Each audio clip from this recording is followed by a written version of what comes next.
Teaching the minds of our youth is not a duty that should be taken casually. It is a job that faces new challenges and frustrations every day. However, it is a challenge that I find exciting, full of joy, and fulfilling to my soul. I believe that with the help of a great teacher, every student can be successful. My job as a great teacher is to allow each of my students to develop their own pace of learning, find their own style of learning, and be independent learners. It is important to me that my students have a sense of personal responsibility to develop their own unique individuality.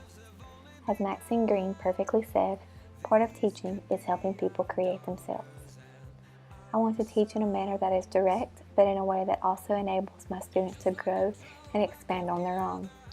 At the beginning of the year, it will be essential that I provide lectures that cover the intended curriculum and lead stimulating class discussions.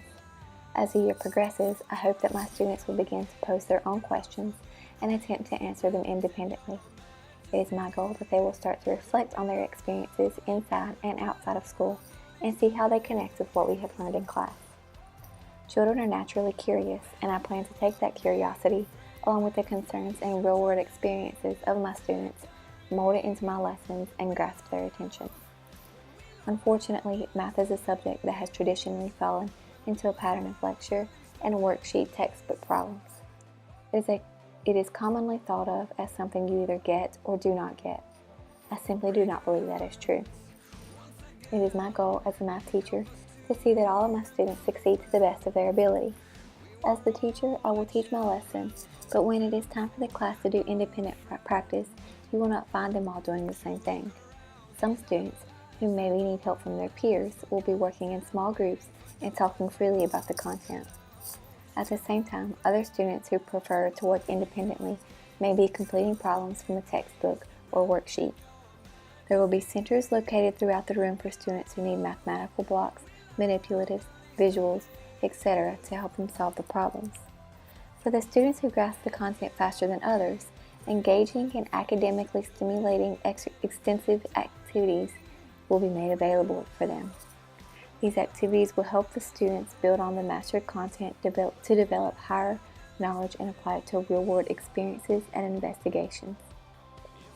I want my students to be independent thinkers and use the tools I have provided them with to succeed in my class. That being said, you will not find me sitting behind the desk and playing on my phone while my students do as they please. I will be up and walking around, making sure my students are on task, putting in my input as needed, and be available to answer questions.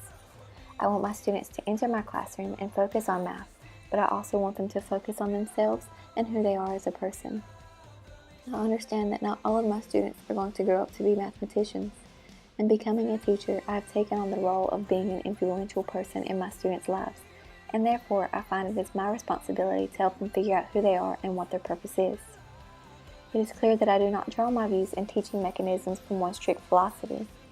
Instead, I have full parts from different philosophies, mainly existentialism and progressivism. I do not see this as a downfall in my teaching capabilities, but as an asset. Teaching is a job that requires adaptation and conforming to the needs of students. Sometimes our philosophies also have to adapt in order to meet those needs.